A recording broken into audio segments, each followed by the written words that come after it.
ఇక నల్గొండ జిల్లా కొండమల్లేపల్లిలో ప్రిన్సిపల్ రూపారెడ్డి హత్య కేసుపై ఎస్పీ మాట్లాడుతున్నారు. లైవ్ చూద్దాం. బిహేవియర్లో ఏం చేంజ్ ఉందా అని చెప్పేసి కూడా ఒక టీం మనం సపరేట్గా పెడితే అందులో మనకి ఇద్దరు సస్పిషియస్గా దొరికితే మనం దాని బేసిస్ మీద పట్టుకోవడం జరిగింది.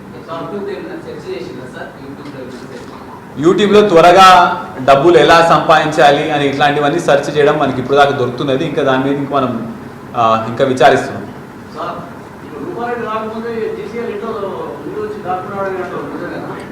లేదండి, రాంగ్. లేదండి,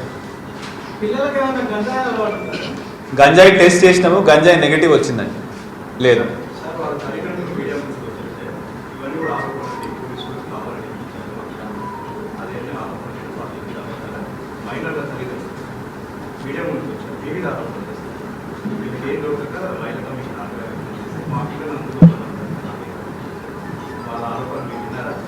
నాకు నోటీస్కి అయితే రాలేదండి.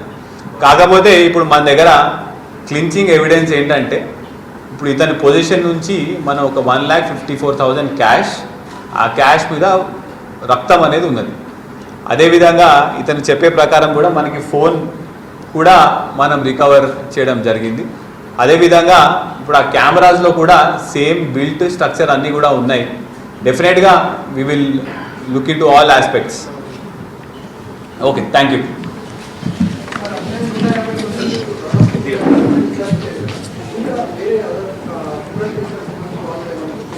అయితే వీళ్ళ మీద పాత కేసులు, క్రిమినల్ కేసెస్ ఏమీ లేవు.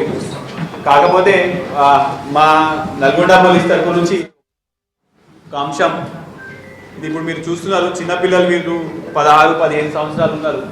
కొంతవరకు తల్లిదండ్రులు సూపర్విజన్ లేకపోతే నిఘా అనేది మిస్ అయ్యి ఇట్లాంటి చర్యలు కూడా పాల్పడే అవకాశాలు ఉంటున్నాయి.